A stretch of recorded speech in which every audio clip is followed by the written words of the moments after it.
Hello and welcome to another edition of AFL Trade Talk. It was another big weekend of footy. I'm here with Darren, Parkin. We've also got Todd, Davey in from Stats Insider. I'm going to go to Daz first. How was your weekend? Any big highlights? Yeah, there were plenty. Obviously, it started on Friday night with Carlton taking a huge step towards finals, and of course last year their season came to an end at the hands of Collingwood in the last round, and potentially securing a spot against that same side. So huge result for them and the Giants. Who would have thought 2 months ago that Carlton and GWS would be the two form teams of the competition as we stand right now? They're in scintillating form. And as I go to Todd from Stats Insider, the Stats Insider boys can definitely smell what the Blues are cooking, because they predicted them to be in the top 8 quite a while ago. Everyone must be licking their lips over at Stats Insider, Todd. We're keeping a pretty strong lid over at Stats Insider on that one, but just to reiterate what we were saying, Carlton and GWS, very impressive that round of footy.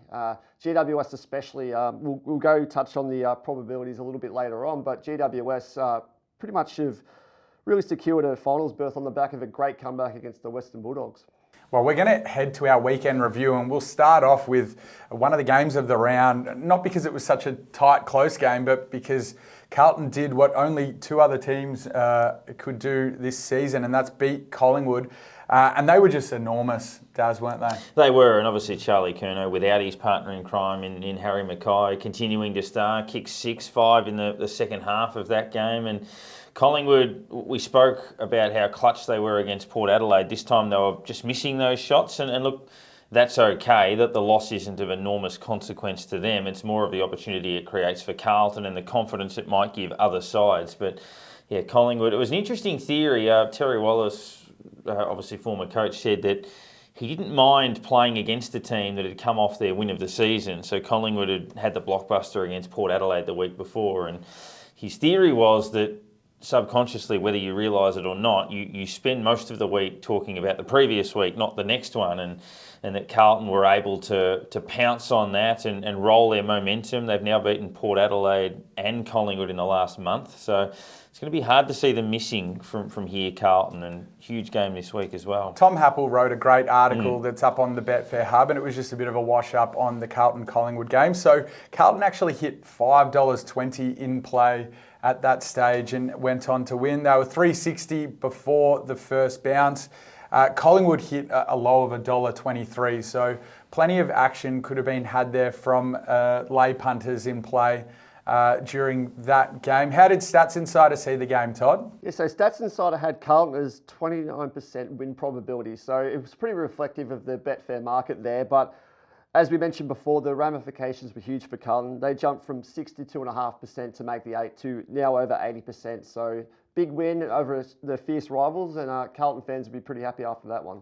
The other one I want to talk about is Bulldogs versus GWS. And as you said before, Daz, GWS are in absolutely scintillating form. And they do it again. They were down by 29 points at halftime, if you don't mind, Daz. Yeah, since round 10, they've beaten Geelong at Kardinia Park, Adelaide at the Adelaide Oval, Melbourne in Alice Springs, and the Bulldogs in Ballarat, which is a unique venue where the Dogs don't lose all that often, and were 6 goals down. They've come from, we'll talk a bit more about them shortly, but they've come from more than 20 points down to win 4 times during that period, and they did it in round 1 against Adelaide as well. So they've been the comeback kings this year, GWS, and as much as they were competitive, I don't think anybody saw this coming, that they would go on this type of a run. Well, we're going to deep dive into GWS a little bit later, but I'm not going to put it all on the shoulders of Toby Green, but his last month, 5 weeks of football has been absolutely amazing, and he's just had the best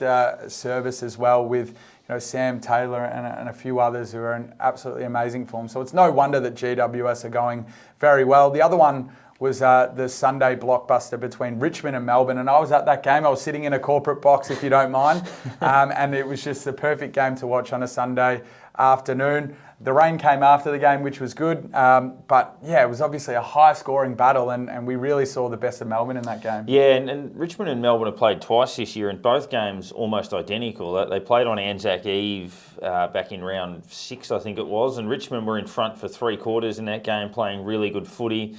The D's sort of worked their way back into it just after half-time and then overran Richmond in the last quarter, and very similar thing happened here. And Obviously, they've been able to solve some of their scoring issues. The concerns around Melbourne were, Brown and McDonald getting injured a bit, 𝗏𝗏's out of the side, and how do they find avenues to goal? They throw Petty forward and kick 6, Van Rooyen kicks 4, 𝗪𝗓𝗛, who's in really good form, kicks 4, and they kick 20 against the Tigers, who didn't do a lot wrong, but I think that was pretty ominous for Melbourne when you factor in that 𝗏𝗏, who's arguably their best forward, and Oliver, who's arguably their best midfielder, are still out of the side. So if they've got them in September, they're going to be pretty dangerous. Yeah, Petty is a super player, and it's no wonder that Melbourne rate him so highly. And I think they've found a real position for him in the forward line, just as long as they can leave him there and just have that faith in Adam Tomlinson to be that defender down back. And I think he's the sort of hybrid defender that you need in AFL these days. So hopefully they give him a shot. The ironic thing is, so Tomlinson, when they won the flag in 2021, started the year in the side, did his ACL, and it was Petty that came in and became a premiership player. So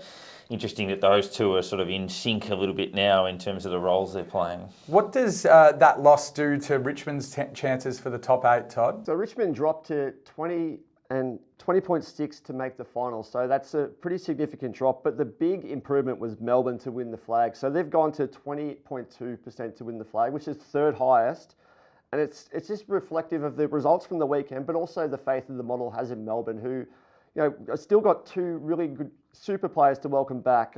Clayton Oliver, as you mentioned, who's ranked 3rd with our player ratings, and Bailey 𝗏𝗏, who's consistently one of their leading goal kickers. Yeah, that's a great call. And I think Betfair's ladder predictor also has rated Melbourne for most of the year. So looking forward to what Melbourne can potentially do in the finals and whether they can go all the way. But we're going to head to the Trade Talk medal now, and a few honourable mentions. Taylor Walker kicked 7 in a showdown and he doesn't get votes. He was absolutely incredible. Max Gawn, once again, 100% game time. His game against Richmond was simply outstanding. His form since Grundy actually has been taken out of that side has been fantastic. Brad Crouch, Touk Miller, great to see him back from injury. And he was fantastic in the Q clash. But who gets the 3-2-1 this week, Daz? Yeah, a couple of those guys particularly stiff. As you said, Tex, an amazing game. And Touk Miller, for the double-edged factor, he was able to significantly restrict Lachie Neale, but then play a really good offensive game as well in a huge win for the Suns. So he beat Neale defensively and then outplayed him offensively as well. Gave a vote to Charlie Curnow. Didn't kick as many goals as Tex, but 5.5 against the biggest side in the competition in Collingwood. Alex Pearce, captain of Fremantle, in a huge upset, had a tremendous last quarter, especially in that game. Incredible last quarter. Yeah, he did. He was definitely their most important player in that game. Absolutely, and there's 5 goals, and then there's 5 goals, and Toby Green's 5 goals in the second half was about as significant a performance as you could produce on the road.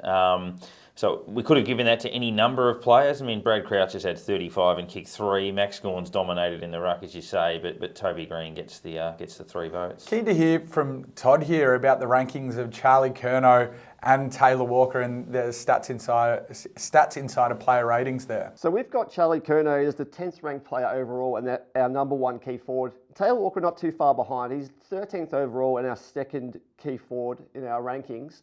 Both guys have been pretty consistent over the year and pretty strong around the mark for Charlie Curnow around that 10 mark. But Taylor Walker's been the big riser, and it's a testament to a consistent year from Tex, who's now consistently going to stay within the top 15, and he's unlikely to shift from that position. Yeah, spot on, Todd. And it's no surprises that Charlie Curnow's number 1. He's in the prime of his career, but Tex Walker's the 33-year-old key forward. He's been battered and bruised, and he's certainly helping Adelaide. Talking about key forwards, we need to give a massive shout out to Lance Buddy Franklin. Congratulations on your retirement. He's just a superstar player, one of my favourite players of all time, and we've all been blessed to have been able to watch him in the prime of his career and winning premierships, kicking goals, and obviously that 1,000th goal that he kicked was a massive highlight, Daz. Yeah, and mentioned it on Twitter or X or whatever it's called these days, about how he's sort of a crossover between generations. You can never say anything for sure, but he's probably going to be the last player to kick 1,000 goals just by the way football is played these days. And he was that throwback to the power forwards that we saw in the 90s, but also the prototype of the modern mobile forward, which is the way the game is played now. And obviously some of the goals he kicked, particularly early in his career when he was younger at Hawthorn, were extraordinary. He's obviously gone to Sydney and played in multiple grand finals, 1,066 goals.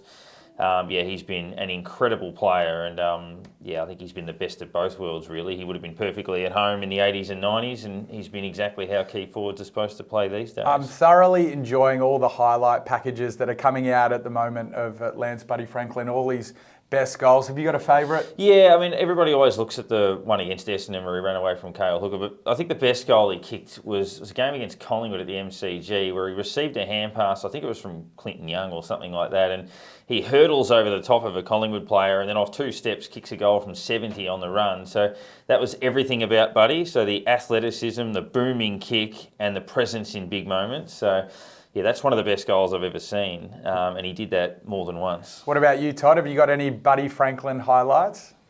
Yeah, I think the elimination final goal against the Crows, his 10th goal, really announced him as a superstar on the stage. It was before Hawthorn really hit their straps as a consistent premiership contender. I thought that really announced him and really showcased the skill set that Lance Franklin has. Yeah, spot on, Todd. What an incredible game that was, and he kicked that goal from the boundary in a tight moment. So yeah, that was amazing for me. Any time that he marked it 70, 80 out from goal, and he did it so much that there's no specific one, but there was a few. I think there was an 80-metre bomb when he played when he was playing for Sydney.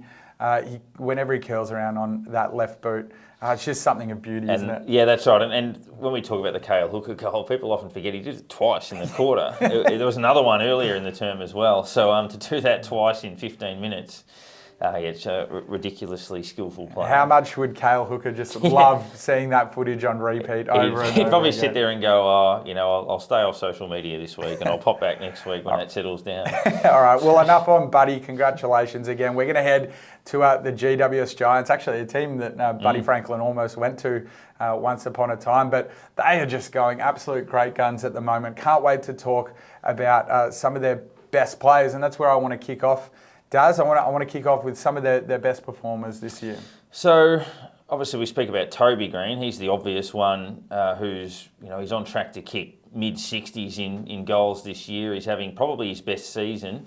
Missed a couple of games at injury. He could have been half a chance for the Coleman had he played every game. You did back him purely on price a few weeks ago. He's probably going to kick, especially if they play finals, mid to high 60s for the year. The other Green, Tom Green, averaging 31.1 possessions a game, which is the highest at the club. You could argue that Cornelio and Kelly are having career best seasons. And Brent Daniel probably worth a mention as well. Daniel's missed last year with injury. He's kicked 21 goals as a small forward this year. And also really missed a few games. That's right, and really helping Toby in that role. And we have spoken a bit about Finn Callaghan in the past in terms of rising star calculations. He's been an excellent young player, and obviously was at NAB League level as it was at the time. Yeah, he's become a bit of a tackling machine, goal assist machine, and he loves getting that ball inside 50. And 192 centimetre wingman is just it's something that you drool over. And obviously GWS have really found one there.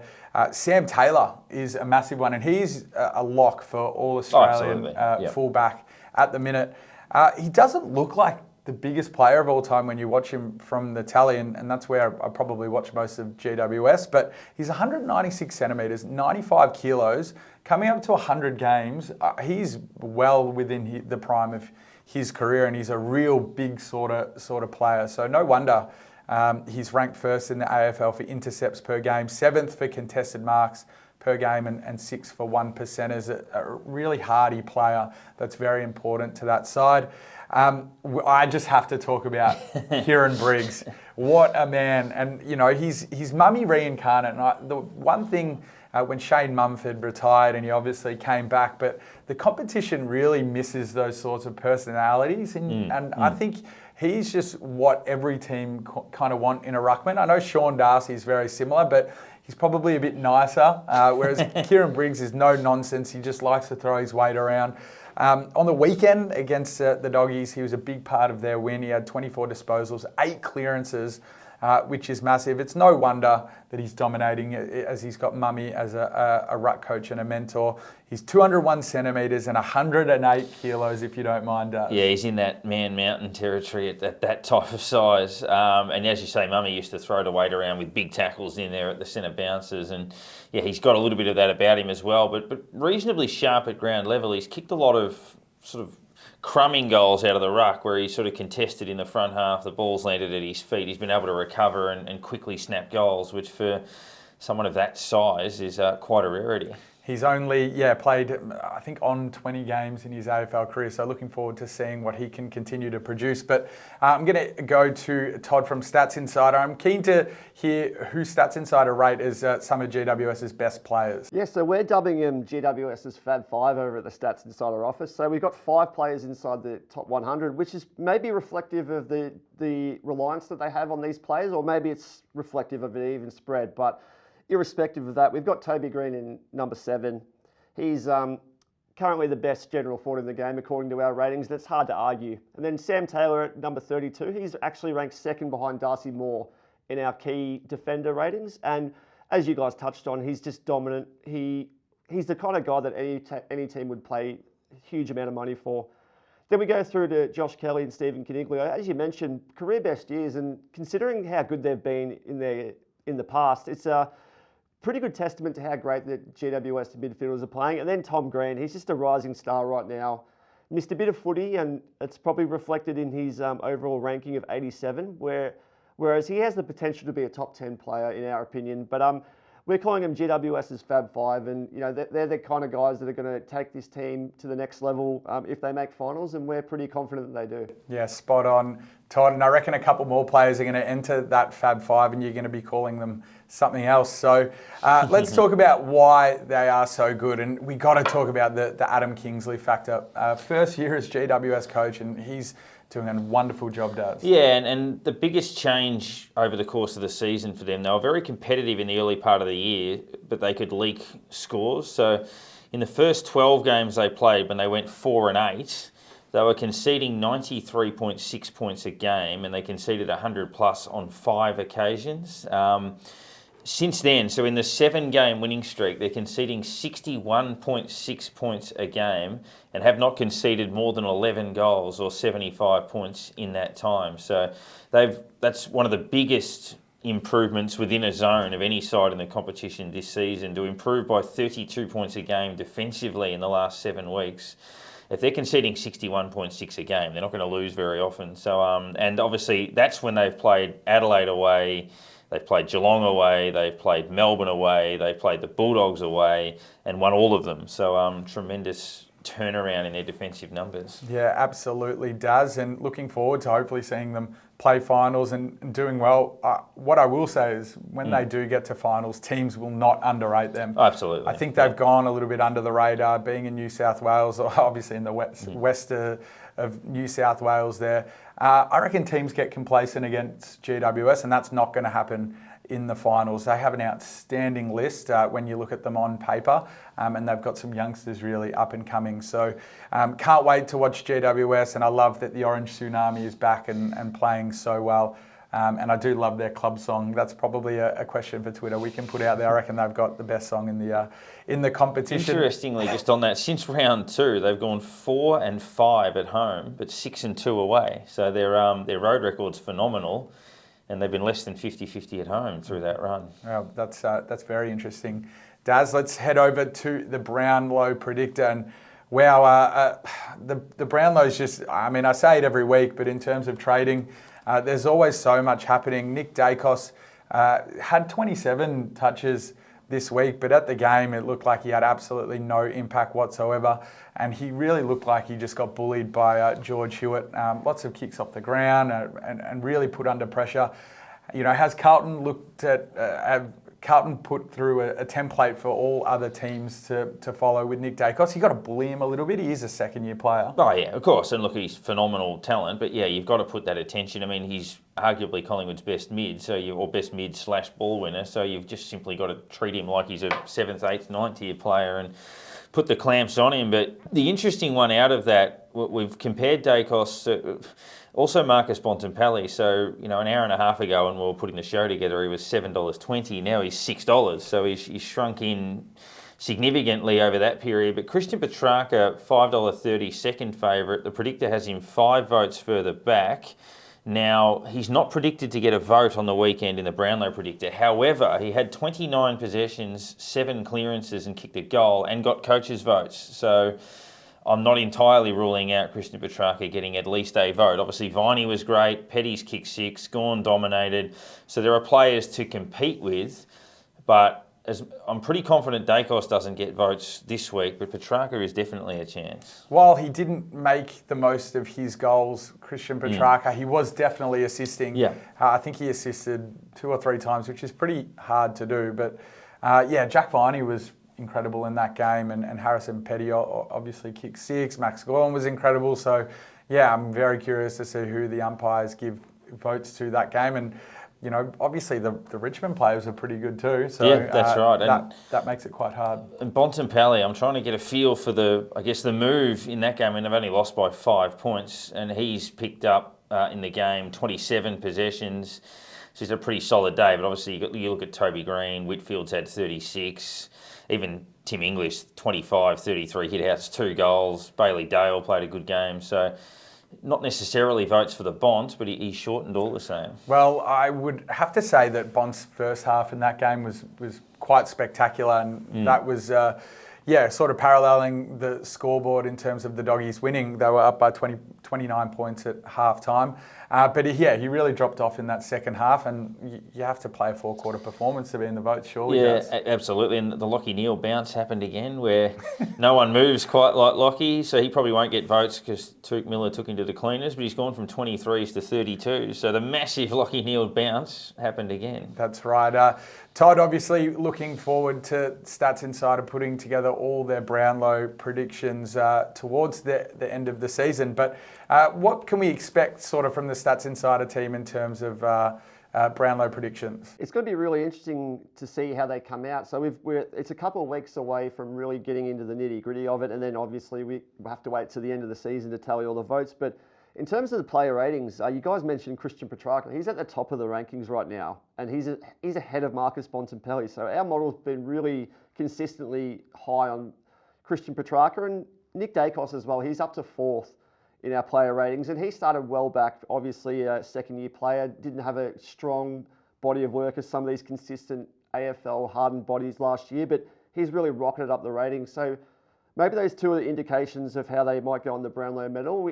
This is an objective, data-driven player rating system, so it doesn't really say too much about betting markets, but it is a good indicator of how players are going throughout the season. Yeah, thanks, Todd. I completely agree, actually, with the Stats Insider model there, having Christian Petrarca as the top-ranked player. His season, I think, is going underrated, and I think it's because of what Nick Ḍaicos is doing. But look, as much as Nick Ḍaicos is stuffing the stat sheets, I don't think he's quite doing what Christian Petrarca is doing while hitting the scoreboard as well. I'll put the question without notice to you. Given Ḍaicos's age, he's still a teenager. So if you had it was the schoolyard and they're against the wall, you had these 3 guys.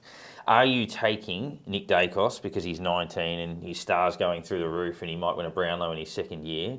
Or are you taking Christian Petrarca, or are you taking Toby Green? It depends what your midfield is at your football club.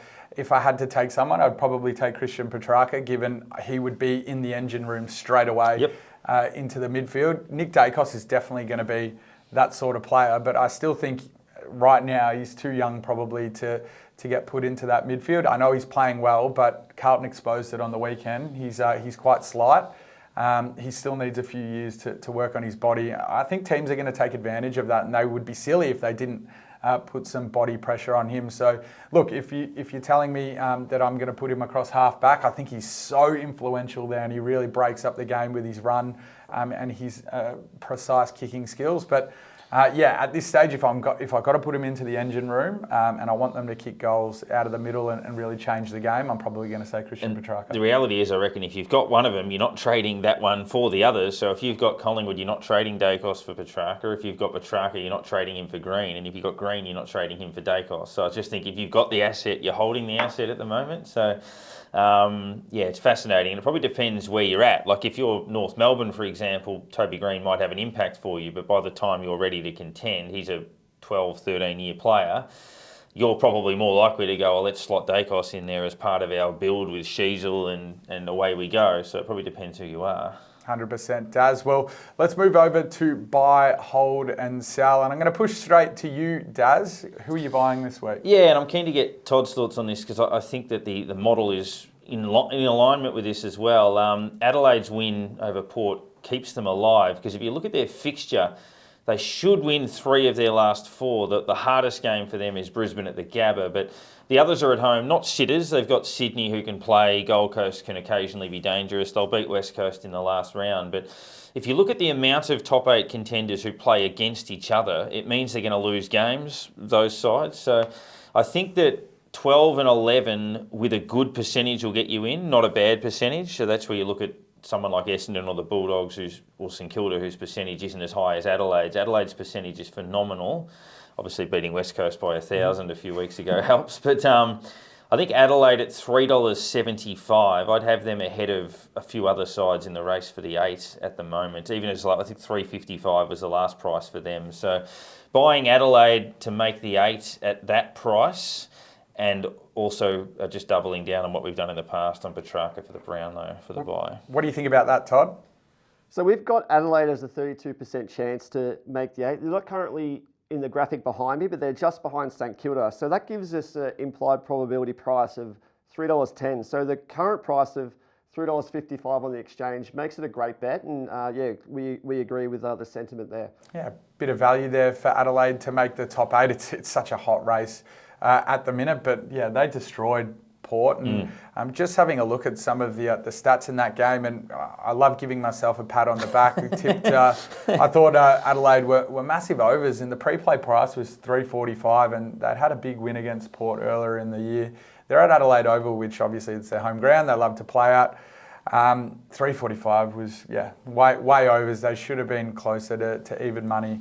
I thought so. Yeah, a very interesting bet there. But I'm going to buy Brisbane as the top non-Victorian team because I think 3 losses in a row for Port Adelaide is pretty substantial. I know that Brisbane lost to Gold Coast on the weekend, but I think Brisbane's run is a little bit nicer to them, and I think Brisbane are in absolutely amazing form. And when they're playing at the Gabba, it's a real fortress for them, and obviously they've only lost, what was it, Daz? I think you made this stat a couple of weeks ago. Yeah, I think they're 47 of their last 50 home and away games at the Gabba, and they're 10-0 there this year. They've lost a few finals at home, but nearly impossible to beat them in season at the Gabba. We've seen even Collingwood get a touch up there this year, so can't see them dropping a home game, and that's why it's absolutely pivotal that they finish second for their chances, because then they could... Yeah, they won't walk into a grand final because obviously it's going to be very difficult, but it's clearly their best chance. Yeah, well, I think Port Adelaide currently now $1.75 to be the top non-Victorian team. Brisbane are $2.22. I'm probably leaning towards Brisbane, so I think they're a bit of a price there.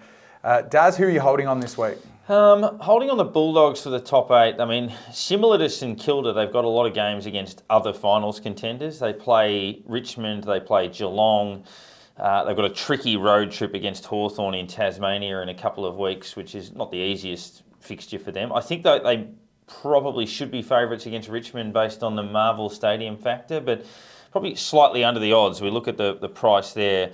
I would say that I would have the Giants as a more likely finalist than the Bulldogs, so just holding on them at the moment. Nice, Daz. I'm going to hold on Nick Daicos, and he really gets through the buy, hold and sell, but at the minute, as we speaking now, he's almost $2 for the Brownlow medal. I think he's hovering around the $1.90 range. He touched $1.50, which I thought was way too short, and that's when we laid him. Now he's drifted again to almost $2 after another no-vote game.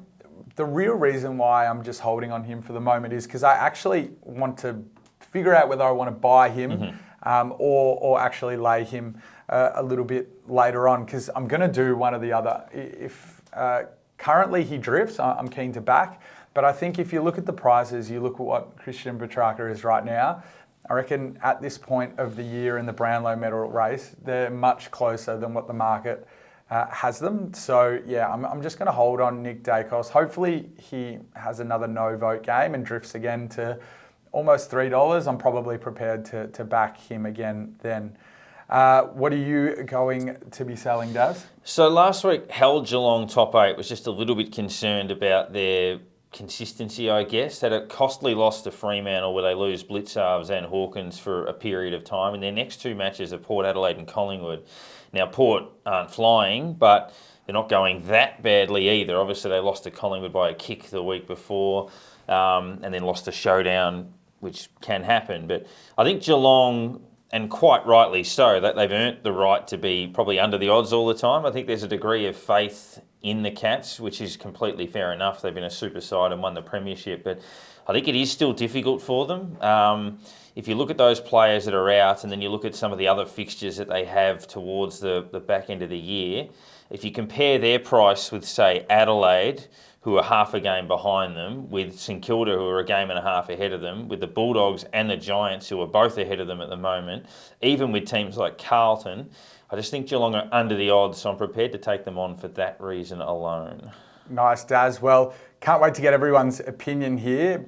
There's a few sells on the Betfair Exchange. I'm going to lay a couple of things. Obviously, Port Adelaide as the top non-Victorian team, but a different lay and sell a Port's Doctors. I think what happened on the weekend is an absolute disaster, and I think the AFL have to come down hard. And I'm not usually like that, and so on a potential punishment for a team that does something like that, because I understand that human error sometimes means that there's going to be mistakes every now and again, but that's just almost corrupt, I think. Yeah. And I know they're strong words, but the Port Doctor did not have anyone's care or liability in as any of their concerns, and I think that's really, really bad. I heard David King make some comments about potentially losing premiership points or draft picks. I think that's a minimum, and I'm really strong about this. And I think they've set a bad precedent for the AFL, because everything was going really, really well and they made that massive mistake. Now the AFL has to change everything. So, a massive mistake from the Port Doctor. You look at big picture, small picture. Obviously, the footage didn't look good. Obviously, 𝗬𝗬𝗬 at times looked lost in the contest, and the eye tells you that there was some concerns around that. But the long term, we know the AFL have had the concussion. You've got the class action, you've got the changing of the rules, and of course we learn more and more about it, and you get the 12-day protocols, which is absolutely spot on. But there was always that fear you sort of had in the back of your mind that if these decisions are in club hands, and clubs need to win games and clubs need to make decisions in terms of the best interest in the moment, does it run the risk of that type of thing happening? And you always hoped not, but it's entirely possible in the competitive game that we wander down that path, unfortunately. It is frustrating because the AFL are cracking down on players, sling tackling, and players are getting weeks. The Jordan Boyd one is just absolutely ridiculous. That's extraordinary. Three weeks now, he's still sitting on the sidelines for just an AFL tackle. Yeah. It was absolutely fine. He was just completely unlucky. And then now you've got this sort of thing happening where it goes against everything that they're trying to do and stamping out that the tackling from the game and stuff like that. So, I think it's pretty poor. Todd, do you have an opinion on this? Oh, it's hard to disagree with what you've said there, Karl. I think the Doctor's been pretty cavalier with everything that they've done there. It sets a very bad precedent, as you mentioned, and I think it'll be a good watershed moment for the AFL. I know they take concussion pretty seriously right now, but this will give them an opportunity to really punish clubs if they want to be so cavalier with it. And I think out of a very bad situation, a lot of good will come from it. Spot on, Todd, actually. That's a real positive spin that I actually really like to hear. I think out of a bad situation, the only thing that's going to come from it is some good outcomes. So speaking about good outcomes, hopefully we have some in our trading strategies this week. We're going to head to that segment. Daz, I'm going to kick off with you. What do you want to have a look at this week? Yeah, so before I get to the backs, I wanted to look at, we've spoken a bit about the run home, and the matches that are going to shape the season, because they're going to swing the markets all over the place depending on what happens with these games. But the 10 key home and away games with a month to go. So there are 3 of them this weekend. The Bulldogs play Richmond on Friday night. The Giants play Sydney, and you've got St Kilda playing Carlton. You've got St Kilda playing Richmond next week. Then you've got these other 5 are final shaping matches. GWS Essendon in round 23. St Kilda Geelong in round 23. Adelaide Sydney in round 23 at the Adelaide Oval. Then in the last round, Carlton plays the Giants at Marvel, and Geelong plays the Bulldogs at Kardinia Park. The other game I've put in there, which won't shape the 8, but it could certainly shape the top 4. It's the only top 4 clash we have left in the season. It's Collingwood and Brisbane at Marvel in round 23. That could determine whether Brisbane finish second. It could even open the door for someone like Melbourne to pop into the top 2. And also those sides might play each other in the finals. But then you look at the final round of the season, there could be 4 sides playing for a spot in the 8 as underdogs. So Essendon against Collingwood, conceivably. Sydney against Melbourne. Richmond against Port Adelaide, or St Kilda against Brisbane. But we mentioned those 10 before. But digressing off that, if you look at the odds this week, I think Adelaide are $1.40 to win their home fixture against the Gold Coast Suns. I would suggest they're immoral, so that's not a bad price. Port Adelaide are a $2.54 outsider. Admittedly, they've lost 3 in a row, but against a banged-up Geelong, coming off a loss, who have been a little bit inconsistent. Geelong can often find a way, but I think that's what we were talking about before, that because of how highly they're regarded, they're unders. They shouldn't be favourite in that game, I wouldn't have thought. And again on price, Carlton are clearly in better form than St Kilda, but for 5th versus 7th, St Kilda are $3.20 as the 5th ranked side. So not saying win, but I'm saying handicap. You'll probably get 4 goals in that. They don't get flogged that often, so as much as Carlton are favourites, I'd like St Kilda within 4 goals in that game, potentially. Yeah, I think that's more than fair enough, Daz. I think on price they should be closer to evens, and we know St Kilda love to play well against Carlton, so that's going to be a battle between me and you. Maybe the losing team has to buy dinner or something like that. Todd, Stats Insider, looking at any potential bets this week? Well, going back to what you were saying about the schedules going home, we've got St Kilda actually with the hardest schedule of all 18 teams. So the game against Carlton is going to be pretty pivotal. So we're taking a look at that one, and it's pretty early in the week right now for that contest, but we've found a 5% edge on the Blues in that one. So we priced them at $1.40 with fair odds, and currently on the exchange they're $1.50. So that's one of our best bets of the weekend, and we think the Blues will continue to roll on, and maybe the Saints, this is the first time we'll see them start to slowly drift out of the 8.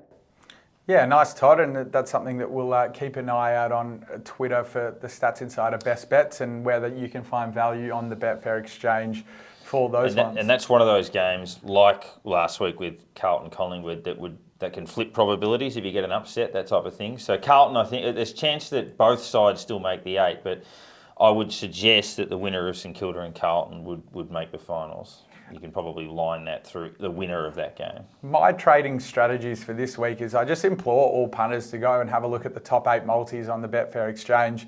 If you are running ladder predictors or prediction models that are going to tell you the final outcome of the ladder after round 23, I think it is, you're getting some really good prices and price advantage versus the corporates on these multis.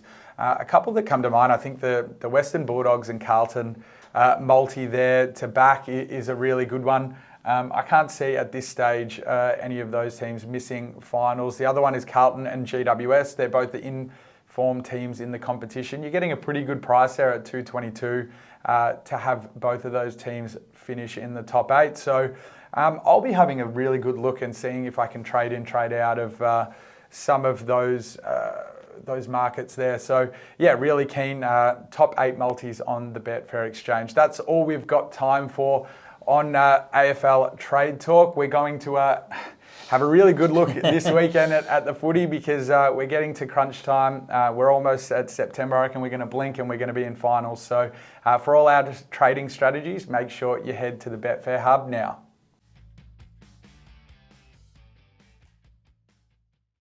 What's gambling really costing you? For free and confidential support, call the number on the screen or visit the website.